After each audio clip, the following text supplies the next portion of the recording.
Hey there, it's Monday, November 11th, 2024, and today is going to be a replay of an older episode. Why is that? It's because I ran out of time and didn't have time to make a new episode. I'm working on a couple things for the podcast. I'm trying to build out this little studio space and spend some time doing that instead of doing a new episode. And unfortunately, you have to listen to a rerun, but it's a good one.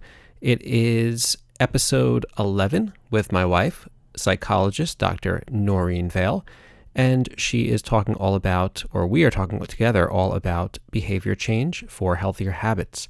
It's a good episode, and hopefully you enjoy it again. And if you didn't hear it the first time, if you're joining us as a new listener, hopefully you'll like episode 11 with Dr. Noreen Vail. I'll see you next week with a new episode, hopefully from the new studio space. Thanks for listening. Welcome to the Real GI Doc Show. I'm your host, Dr. Fred Gandolfo, and I'm a board-certified gastroenterologist with a medical practice in New York. This episode is a follow-up to last week's episode, where we discussed fatty liver disease and some natural treatments you can do with diet and exercise. So if you haven't listened to that episode, go back to last week's episode and take a listen. And if you have listened to that episode, then you'll be excited that I have a special guest today. Joining me today is Dr. Noreen Vail. Dr. Vail is a New York State licensed psychologist with a degree in clinical and school psychology. She graduated with her PhD in psychology from Hofstra University, where she did research on behavioral change in patients with type 2 diabetes. She is currently working here on Long Island, but I've had the pleasure of knowing Dr. Vail for the past 26 years because we attended undergraduate school together at Fordham University in the Bronx. Dr. Vail is not only my first guest here on the show, but I also have the honor of calling her my wife. So without further introduction, let's get right into the episode. Dr. Vail, welcome to the show. Hi, thank you for having me. Well, I figured you'd be the perfect guest to discuss how to make some of these healthy behavioral changes for many different conditions. But since we're talking about fatty liver, I'm going to quickly recap last week's episode where I talked about a patient named Jim. And Jim was an average guy with fatty liver, and he was trying to make some lifestyle changes. And I reviewed some of the things that you're supposed to do, which include weight loss and some exercise. Simple stuff in theory, but very difficult to accomplish in the real world. And the guidelines for exercise and weight loss for fatty liver disease say that if you lose about 5% of your body weight, you start to see improvement in liver histology.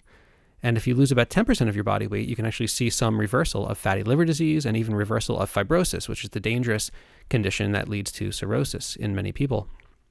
At the same time, exercise with a minimum of about 150 minutes a week is also shown to improve outcomes in patients with fatty liver disease, meaning if you exercise about 5 days a week for about 30 minutes, give or take, with a split of some cardio or some resistance training, preferably both, then you can have improvement in your fatty liver disease regardless of if you lose weight. And that mechanism goes through improving insulin resistance and other factors.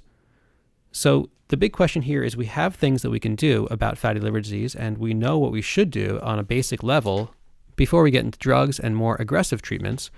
But many people don't do the basic stuff, which is mainly free and can be done pretty much anywhere as long as you can carve out a little extra time every day. So the question we're trying to answer today is that when you're faced with medical problems like fatty liver disease and other conditions that can be improved with a better diet and lifestyle, and you're given those recommendations, then why are some people able to do them and some people are never able to make these things happen in their life? So as a physician, when I see a patient in follow-up after a diagnosis of fatty liver disease, we like to see how they're doing. And I ask them, how is the diet going and how is the weight loss going and all these things. And I often get a list of reasons why they couldn't meet their goals.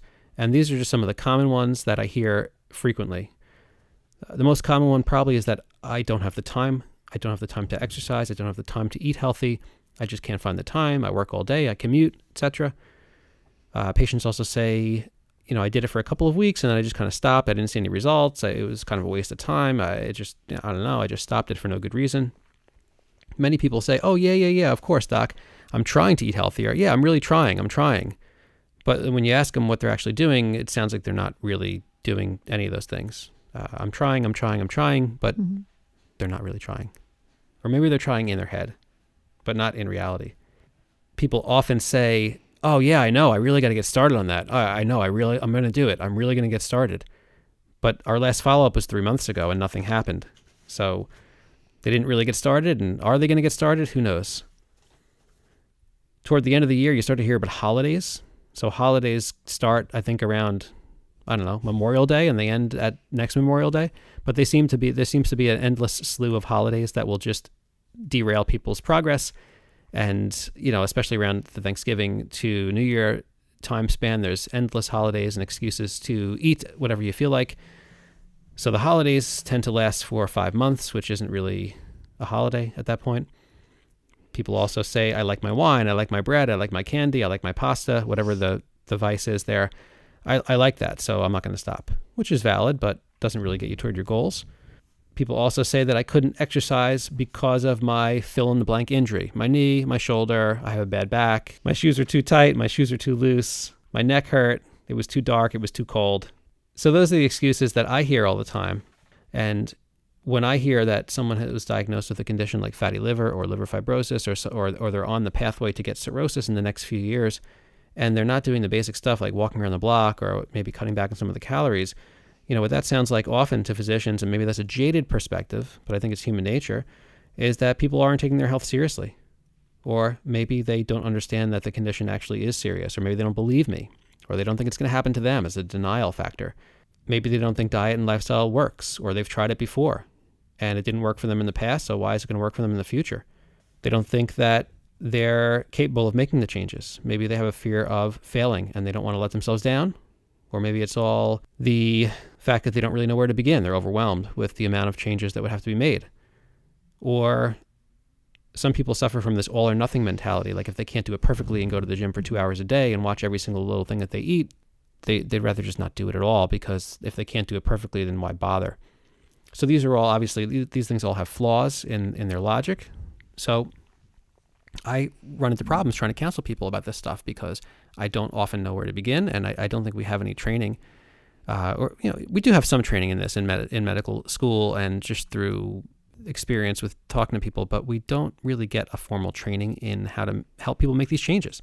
And I think maybe now the curriculum has changed a little bit in med schools, and there's more of an appreciation for all the psychological aspects of all these changes. But I think when I went to med school, there really wasn't much. We had a little class here and there, but it really was not a thing that was drilled into our head. And I think right now, it's easily 50% of what I do here, or I think what most clinicians do is we basically act as amateur psychologists. And I figure I'll turn it over to the real psychologist. So really, I guess the biggest thing is like, how should we be when we're talking to when a clinician is talking to a patient about making a change? How should I really be assessing a patient to figure out like where they're at Right. in the stage of making some type of change? When I give them the advice and they walk out the door and like, did I do a good job? How do I tell they're going to do something? Where did I even start in the right place giving them the advice? Or Well, I think you're in a very unique position, because I think oftentimes patients are coming to you, whether you are seeing them emergently in the hospital or they're coming to you now as a patient in the office. The reason they're coming to see you is not because they want to change their diet or because they want to lose weight. They're coming to you because they're having an issue that they would like resolved. In resolving that issue, does weight loss and exercise become part of your recommendation? Yes. Is that something that they're open and willing to kind of handle on their own? Maybe not. And so I think that piece of it, where you're looking for where are they at in their openness to change? Are they willing? Are you asking those questions? Are you likely to make a change in your diet and exercise? Have you ever thought about making a change before? Have you tried before and it hasn't succeeded? And if it hasn't, why not? I think there's also an expectation on the patients when they're coming in, right? Like you, just from a practical standpoint, to dive deep into those questions and those recommendations takes a little bit more time than I think sometimes you even have the ability to do. Or in that conversation, in the moment, isn't something that you're able to fully engage in. You know, in psychology, we have a very popular framework that we use for a number of behaviors that we're looking to change. It's called the Transtheoretical Model. There are 5 stages of it, and it's been well established that people go through each of these stages for a variety of things, whether they're looking to make changes in their diet, change in their exercise, stop smoking, stop alcohol intake. This has been a very well-researched model, and I think if you can kind of assess informally those stages as you're talking with a patient, that will help give you a little bit more information as to where they're at with each of those behavior recommendations. So I think that's helpful because I often do end up going right into the tactics, like, hey, you need to do this and that every day and eat this many calories or whatever it is. And I think people sometimes are just looking at me blankly because they're not, I'm telling them things to do that they just can't, they're not thinking in that framework or whatever it is. So yeah, so how would you, or what are those stages and how would I try to figure out where someone's at on that spectrum when I'm talking to them about some medical issue? Right. So the 5 stages, there's pre-contemplation, contemplation, preparation, action, and maintenance. So in the pre-contemplation stage, the patient is not even considering a change. This is not on their radar. They have no interest in really thinking about this or talking about it. And you would probably know that when a patient comes in and has a pretty hard, I'm not making that change, or I've tried those diets, and whatever it is, they're really just not at that place yet. The contemplation stage is where they're engaging in those conversations. They're willing to talk about what are the pros and cons of making those changes. They've given it some thought. Maybe they've read about it. They're coming to see you. They want a little bit more information. When they're at that preparation stage, this is when they're really making that plan. How would I do this? What are my goals and how would I do this? Do I need to make changes in my diet? Then what does that look like? Do I need to change the way I grocery shop? Do I need to change the way I order takeout? Am I not going to get Starbucks every day? And then really, preparing that they're going to make these changes. That brings us to the action stage, which is where they're actively making these changes. They've identified what their plan is, they're following that plan, and they're taking the necessary steps. And once they're in that maintenance stage, this is when they've taken that action phase to the next level, where they've made these changes now consistently, and they've seen those changes for the positive, and they're now, maintaining these changes as part of their everyday life.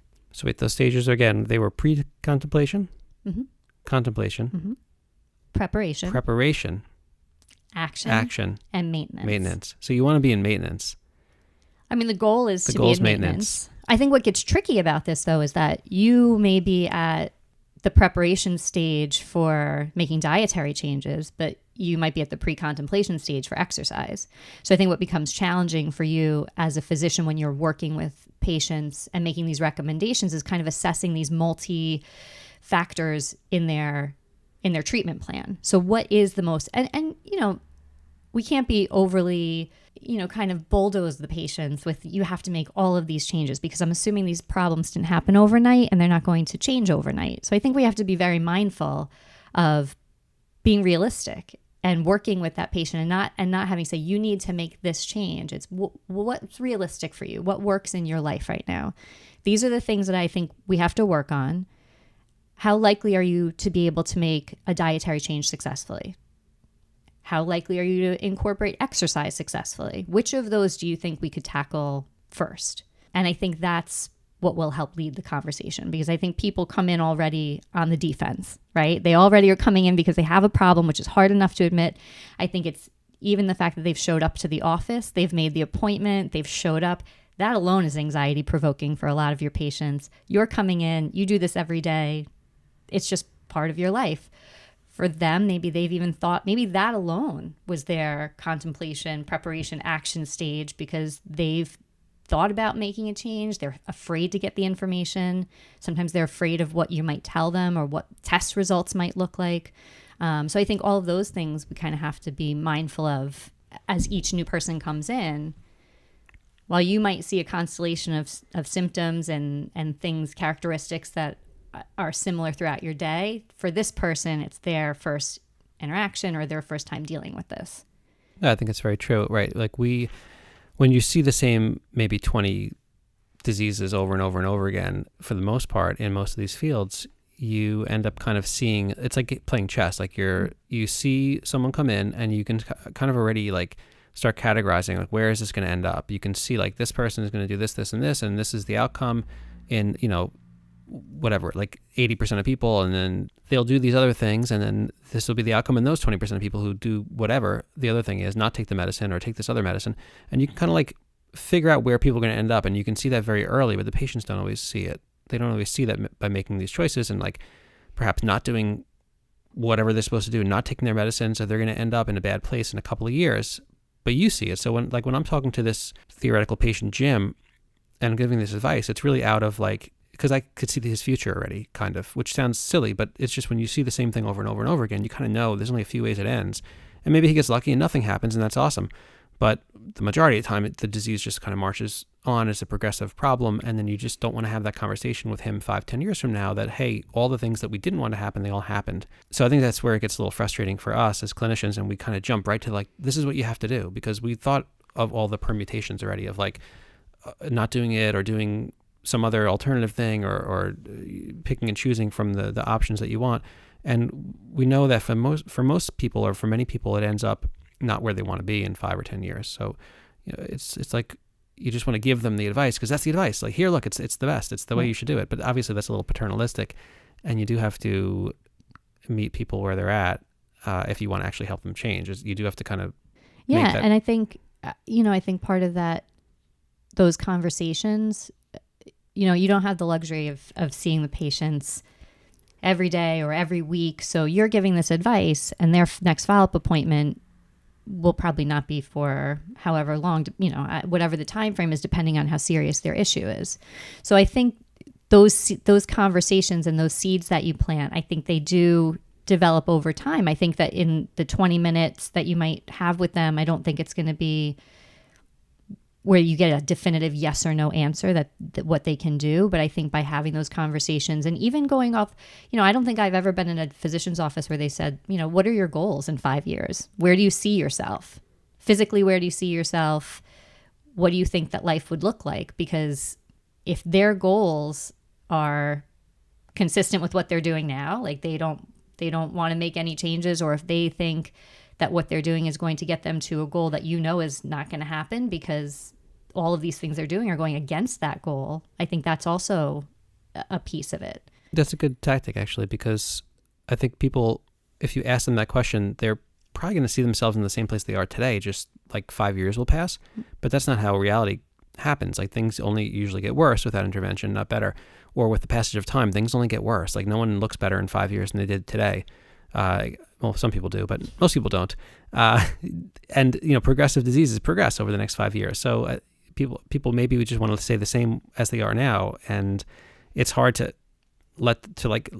have them see their future and see that it's not going to be as good as it is right now. And right now is not even that good because you have this condition. Mm-hmm. So no, but that is a good thing to ask people. And the time, in terms of being in the office, like, the time is always the limiting factor. I would love to, if I had some infinite period of time to spend with people, it'd be great. You can teach people and do this kind of, figuring out where their goals are and everything. But the reality of it is, you have a whole bunch of time to spend on the clinical stuff, and then you have a few minutes to spend on the actual discussion at the end of the visit. And then it's kind of it until next time. And next time might be 2 weeks or 4 weeks or 6 months from now. And it's true, you do have to plant the seed. It's important. I like to give out handouts, and I like to talk to people about things and also give them handouts to kind of summarize what we talked about, because half the time you're talking, it's just kind of, they're thinking of it, but they're thinking of their own questions. And by the time they leave, they're like, I have no idea what the doctor even said, even though you're like, hey, I covered everything. What do you mean you don't know what I said? From our perspective. So it's important to kind of summarize things in a written form, and then they can look at it, and people go on the internet and they can look stuff up and try to figure out, like, okay, this is what I can do to fit somewhere in this box where I'm supposed to be. I think you even have patients coming in who are distracted by the way you're perceiving them. They're so focused on how you probably, and a lot of the information that you get is very sensitive and sometimes very hard for them to express. And a lot of times they're probably thinking, oh my gosh, should I say that? Okay, this is so embarrassing, or however they're assessing that situation. That I agree. I think that you leave the office and those patients are going home that night probably thinking about your appointment and maybe missing some of what was said, which I know is, why you sometimes want to have them bring someone else who can be kind of rational about the situation and who can be a second set of ears and eyes and kind of help them take that information in and process it later if that person is going to be helpful for them. Yes, right. And that's something you have no control over, right? 100%. I mean, right. Most of the time people come with a family or somebody or a friend, and it's a useful thing because that person can, like you said, listen and whatnot, but sometimes they come with their own agenda and they want to like one up the doctor, and that's obviously not good for the therapeutic relationship, but that could be a whole episode in and of itself. Bystanders and Google and all that stuff. People come in and start asking me questions about their own health. Oh, while I'm here, can you take a look at this thing? I'm like, no, I can't. Like, sorry, you have to sign up at the front and make an appointment. Like, it doesn't work that way. And now you're taking away from the patient's actual visit. So don't do that. But yes, a good advocate is a good thing, of course.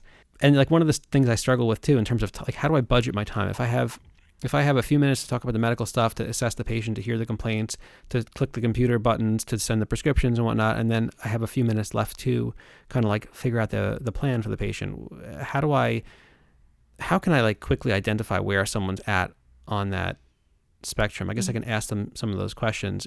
Right. Sometimes I even notice you can almost just see how engaged someone is with the discussion. And it's just like basic like body language. Like if they're like looking through you or looking at the floor or like fiddling with their cell phone when I'm trying to talk to them about something that's sensitive, like diet advice or exercise advice or weight loss, I get the feeling they're not listening. Maybe they are listening, but I get the feeling they're not. And I kind of sometimes just tone it down because I realize I'm just talking and I can't even tell if they're listening. But I find the people who come with, like they've thought about it already and they have like a list of questions or they have some knowledge that like they say, hey, I know you're going to say that because I looked it up, or I figured you would say that because I thought about that my weight maybe is one of the problems here with the fatty liver disease, and they're willing to talk about it. That's much more, for me, that's a much better cue that I can go a little deeper into that topic and not just, normally I just do the superficial thing and I'm kind of feeling like, where is someone open to, I'm like prodding around, like where is someone open to a conversation? If I see they're engaged with this part of the conversation, then I'll go more into that.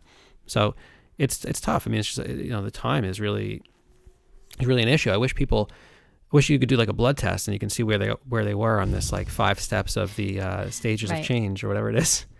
Do we have that yet? No, unfortunately there's no blood test. There are instruments that have been developed. There are questionnaires that patients can fill out if you're really looking to look at it from more of a data-driven point. But I think that it is going to be dependent on several factors, right? And some of those factors you might not be privy to just because those are not things that maybe are shared with you. Or so to really do that kind of quick assessment, I think, like you said, I think all of those questions and all those things that you're kind of being mindful to, you're doing it as you're interviewing the patient, right? You're looking for those like keywords or those things that the way they're responding, their body language, all of those things that they may not even be aware of the way they're presenting. But I think that's definitely a big marker of how you're assessing their openness. They also might be polite and just looking at you and making eye contact and nodding and thinking, I'm never going to do anything this man is saying, but he's very nice and I'll talk to him all day. But I think figuring out through a variety of questions and kind of being transparent with the patient too, right? Like saying like you're here, we're trying to come up with a treatment plan together. These are the things I'm trying to assess. Like, where do you really think you fall in this? Because this is really going to help us drive. I don't want to, for lack of better words, I don't want to waste your time. You came to me with an issue and I want to be realistic in how we're going to address that. And I think that can be hard. It's hard, like you said, as a physician, you know what the treatment course is. You know what's going to help. You know what's going to make it better. But when a person is not there, how effective is that conversation going to be? I agree. So this is all good advice for the physician who's talking to a patient about a medical problem that requires like a diet and lifestyle change. But what can the patients do when they leave the office? Now, I'm not there at their house unless they're listening to the podcast, obviously, but I'm not there in their house to help them make these changes. I just give them the advice and the handout and then call it a day. I'll see you in 3 months. What can they do at home to kind of foster these positive changes? Like what kind of advice would you give a patient looking to make these lifestyle changes? I think the first thing I would do is start writing things down.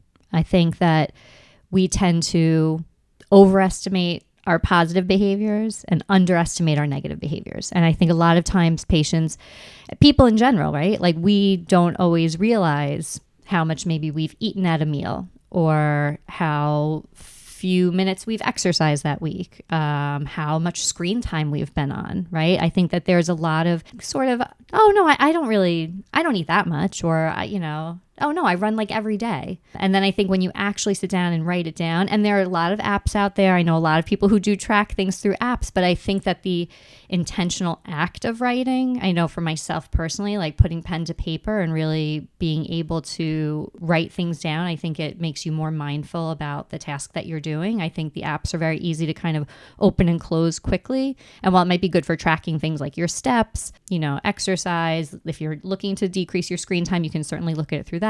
But I do think that having that information written down and something that you can kind of go back to and see where you started from and where you're going. So if you're saying between now and the next time I see you, I want you to write down, what you've eaten in a day, how much exercise you've done, what kind of feelings you're having, right? Like that might be out of your scope just as a doctor, but I think it's important for the patient to kind of recognize like, oh, on this day, I didn't eat as many desserts that day, and I was having, my mood was good that day. So I think just that intentional act of writing it down, having that kind of baseline, you and I live in the world of data, right? Like if you know where you're starting from and you know where you're going, you can see the progress, or you can see the changes and the things that maybe didn't work so well, and you can kind of go in there and make changes accordingly. So I do think that's a huge piece of it. And I think it's also gives us something like that's now, I can bring this back to you. I can, the next time we meet, this is something that we can work on together. It's a hard piece of data, right? And I think helpful in that treatment planning.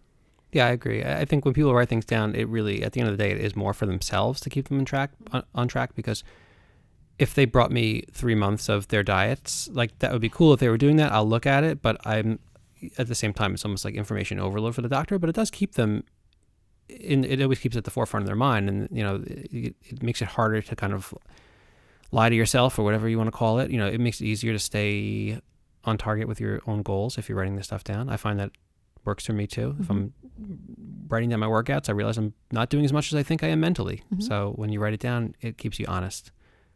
And then I think once you have that information, then it's like, okay, well now I have it. What do we do with it? And that's where I think and that's when your planning comes in. So if you can then kind of set goals, I know you'd said like the 150 minutes a week of exercise. Okay, so what are we doing now? How can we increase that by X amount? What are some things that you can realistically do? And again, and you brought up an important point in the beginning, was that all or nothing thinking. It's that maybe I can make these changes and all of a sudden one day I don't hit my goal for a variety of reasons, right? Life happens. That can't then be the one thing that derails all of the progress that you've made previously. So I think having that written down allows you to then see, okay, so today was a day, but the last 13 days, I did hit that goal. So this is just like a blip in the radar, and we're just going to kind of keep moving with that longer term goal in mind. Yeah, I agree 100%. I think that one of the things that I find hard to communicate to patients and people in general is that it's not really what you do on a single day. It's really what you do on a consistent basis. So if you work out once, like it doesn't matter, nothing changes in your life. But if you consistently work out, it's a huge change in your life, and it just builds very, very slowly. You don't even realize it's happening. And the same thing if you miss a workout, or if you eat poorly one day, like it doesn't undo the 50 days where you did the right thing. So and you have to just let that go. Like it's at the end of your life, or it's an average of what you did. It's not that you missed a day. Like if you missed the last day of a workout and then you went on vacation, it's not like you never worked out. It's like, it was okay. It's just going to average into the grand scheme of things that you missed some workouts, and it's not going to take away from your lifelong total of working out. It all accumulates and it's good for you. And I think what can sometimes happen is then that though can sometimes become the trigger for, okay, I missed my workout today, so I might as well get takeout for lunch because I didn't I didn't hit that goal. And then all of a sudden it sends the whole day into like a negative spiral. And that's where those bad decisions can happen. Right. And if you miss one day of doing what you're supposed to do, it's much easier to miss the second day. And if you miss 2 days, you might as well, you're rolling down the hill at that point. Right. It's very hard to regain momentum. So one of the important things is just if you miss one day, you just have to let it slide. And then but the next day you have to do something. Mm-hmm. Like you don't have to do full on, hour at the gym to make up for it. You can't really make that time up, but you just have to do your basic thing or even half that or whatever it is. If you're feeling a little under the weather or you're traveling or whatever, the holidays are around, and you ate an extra serving of dessert, fine. The next day you kind of reset the clock and you get back on track. Like you didn't derail yourself. You can't really possibly do that unless you just stop completely. Right. I think that's where that preparation piece comes in too, right? Is having a plan built into it so that you want to have flexibility, almost like a menu of choices, right? Like I'm not just walking isn't the only thing I can do, or lifting weights isn't the only thing I can do. So what are some things like on this day when I'm dealing with some other factors going on, what are things I can realistically do today from a mental standpoint too, right? Like there's the stress relief of it. There's the following through with the routine. And I think a lot of people, just that behavioral activation piece, right? Like sometimes just getting started is the hardest part. I very rarely, there are 100% days when I do not feel like working out or going for a run or doing that. But I will say that I don't think I've ever regretted having gone for the run or started the workout once I'm in it. I've regretted not doing it, but I've definitely never. And even if you feel like, oh, you know what, I'm going to do 10 minutes. I don't have it in me to do like a full all out workout today. And very rarely would you stop at 10 minutes, right? Because you've in it, your body's in it, and you're all of those cycles, you're feeling all of the positive reinforcement of doing those activities. And even if you do stop, you got 10 minutes in and you didn't break the Exactly. momentum. So tomorrow you can go back to your normal thing and you don't feel like, oh, I took a day off already. Why don't I just take tomorrow off too? Because, now I'm not working out anymore. Right. And I think also assessing what's realistic, right? Like if you know that you truly do not like a certain activity, then don't build that in to your routine because it's not going to be something that you look forward to doing already. So I think that's like something that you have to kind of be mindful of also. It does make sense. So to summarize, you want to set goals. You want to keep a journal of some sort to keep yourself accountable more to yourself. You want to pick activities, and that includes diets too, that you like or that you enjoy, that you can somehow work into your life, and it's not a completely painful process to even think about doing it.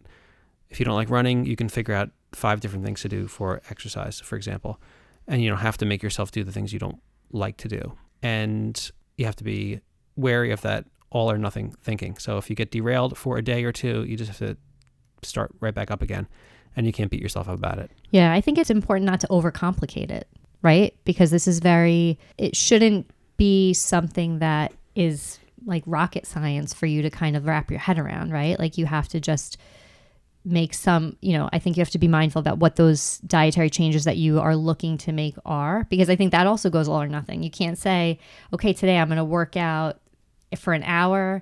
I'm not going to drink coffee. I'm going to drink water all day, and I'm going to cut out all the foods I usually eat, and I'm only going to have fruits and vegetables and whole grains. Like that's not going to be sustainable. For one day. You could do that for one day. For one day. Right. And coffee's good, by the way. Coffee. We love coffee. Yeah. And it's good for your liver. So I guess the last thing I was going to ask you, which comes up a fair amount, is that people come to the office with their spouse or loved one. And what happens is I'll give the advice to the patient and they'll kind of nod their head and go, okay, I got to do that, yada, yada.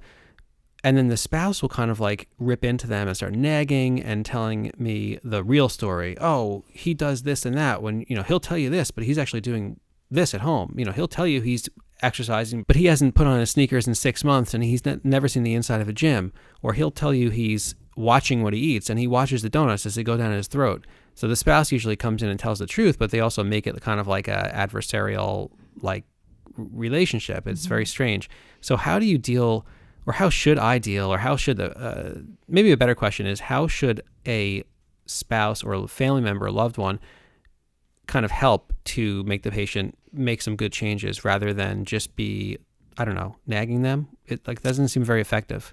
Yeah, it's very demoralizing, right, for the patient to sit there and have their spouse or significant other, kind of speak like that. And I'd imagine they may be using that as the forum where they're talking about their own feelings about that, right? Because most of the time when people have those reactions, they're probably scared about what the outcome is going to be. And it's typically not from like a nagging point of view, but it's in, I'm scared, I have no control over this. I just want you to do X, Y, and Z and get better because I want you here. I want you around. I think people by nature, I think we want to keep our loved ones healthy and alive for as long as we possibly can.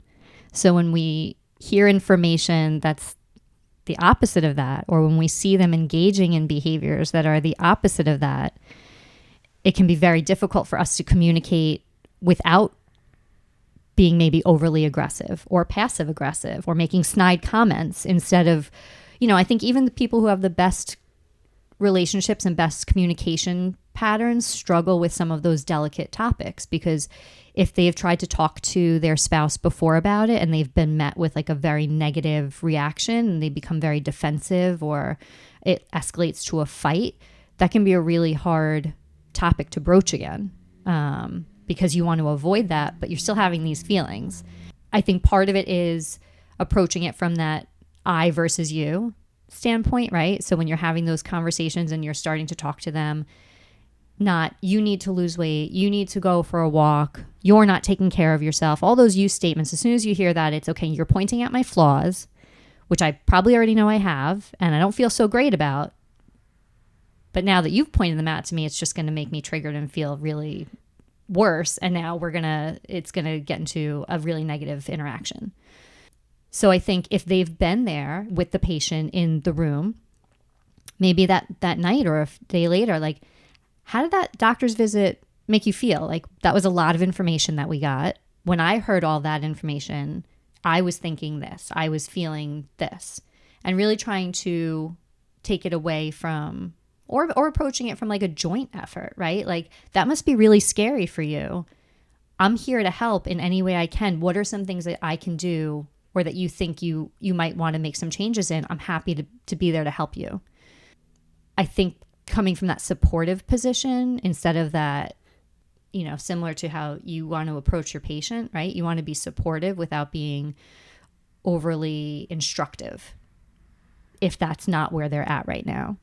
And I think people don't want to be the problem of the household, right? Like, it can't all be the focus of like, oh, well, this one's got to lose weight, so we can't have anything in the house. It's going to be, well, we could probably all eat better. We could probably all exercise a little better. So how are we going to incorporate that into our lives and really make it more of like a systems approach as opposed to the problem person?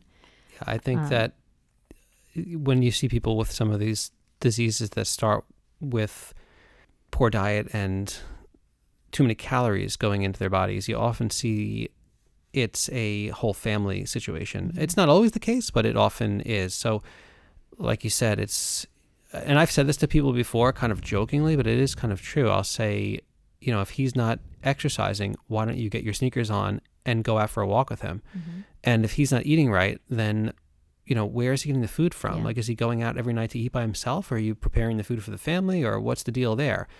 So it's kind of a good joint effort. If one person has a problem like this in the family, chances are that everyone has it to some degree, and it's only a matter of time. And yeah, it's.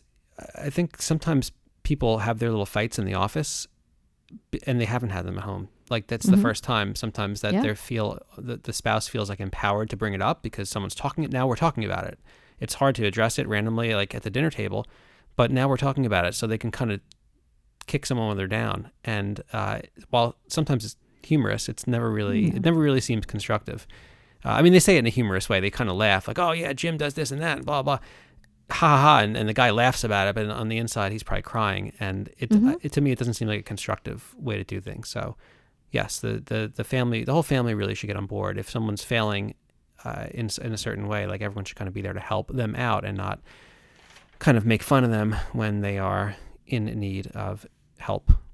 Right. And I think that when people do start making those changes, if they haven't announced to the family, right? Like if this has not been like a joint plan, but there are people who will make these changes quietly and they maybe don't want it to be made a big deal, but there are still ways that you can be supportive of that without making it, because you probably are, people notice those things and they want those changes to continue.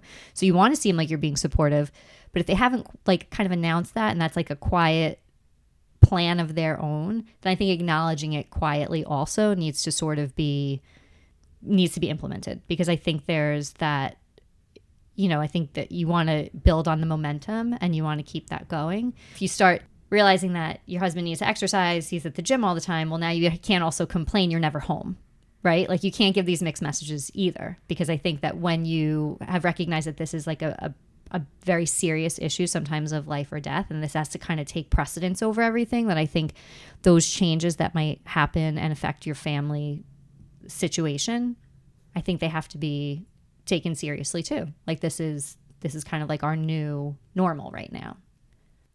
Excellent advice, Dr. Vail. Anything you'd like to add before we wrap up today's exciting episode?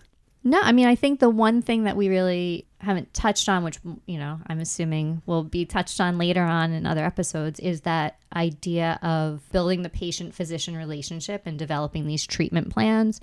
But I think also managing the expectations of what you as the gastroenterologist can realistically guide your patient through. And at what point do you kind of look to make recommendations and say, it's a little bit out of my scope of what can be addressed in this office, but these are other providers that can help you through this, right? So whether that be dietitians, psychologists, social workers, whatever that pressing issue is that might need to be addressed in a little bit more detail, I think that's also what patients may be looking to you for. And I think sometimes there's this idea that like you refer them out to a dietitian, you and that dietitian probably talk all the time about my case. And now we have this, shared information, and that's just not really the way that kind of collaboration happens.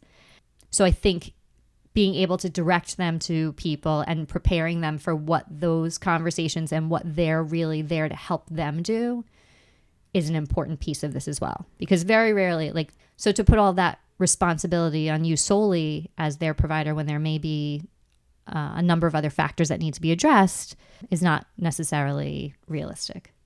And I think that also ties into the guidelines from the American Association for the Study of Liver Diseases that I linked in the last episode.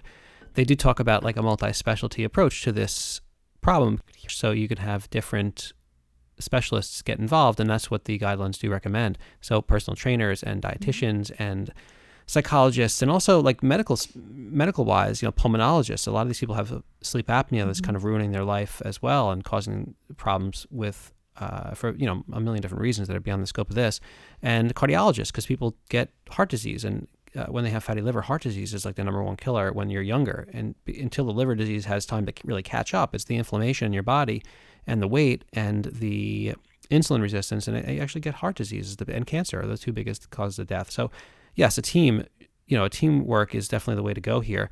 And I think the biggest problem with that is it's nice to say in the guidelines, and it's great to publish that stuff. And of course, we should all work together.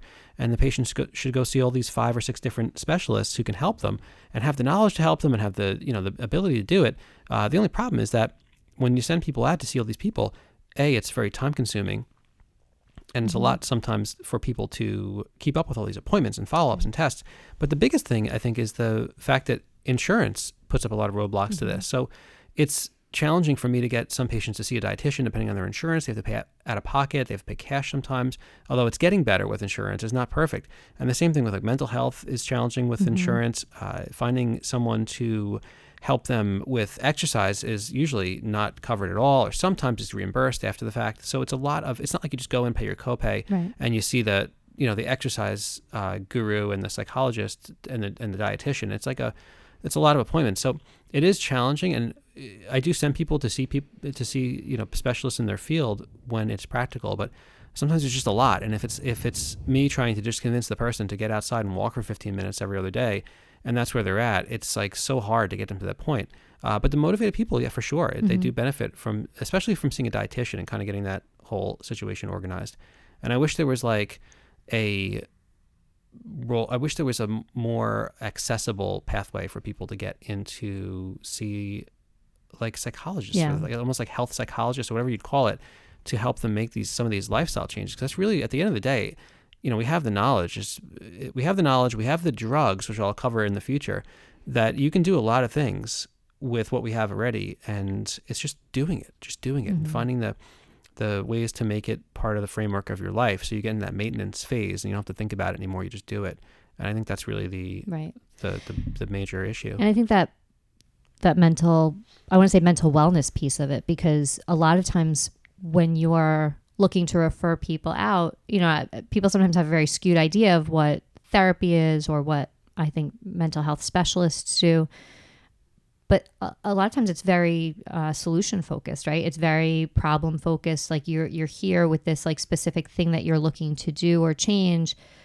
And I think people have this notion that it's going to be, again, that old school mentality, right? Of like, you're going to be laying on a couch talking about your childhood for years on end.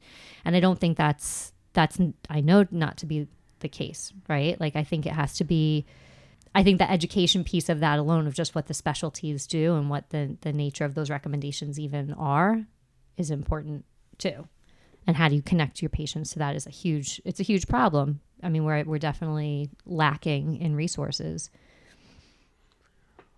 Well, on that note, I'd like to thank you for being my first guest and also for being my wife of how long? Oh, 20 years. I think it's been 20 years. It's been 20 years. I'm pretty sure. It's a long time. Going on 25.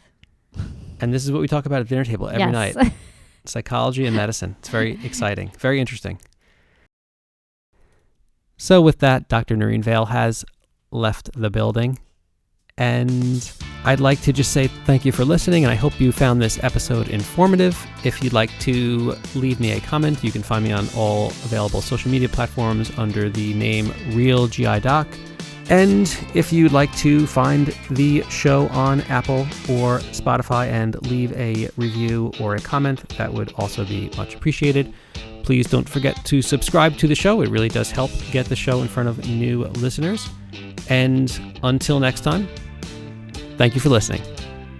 That's it for this episode of The Real GI Doc Show. Make sure to join Dr. Gandolfo next time to explore another interesting topic in gastrointestinal health. And remember, the views and opinions presented in today's episode are for informational and entertainment purposes only. Nothing discussed in this episode should be considered or used as a substitute for medical advice, diagnosis, or treatment. If you're experiencing a health issue, please consult with a doctor or a medical provider in your area. Thanks again for listening to the show.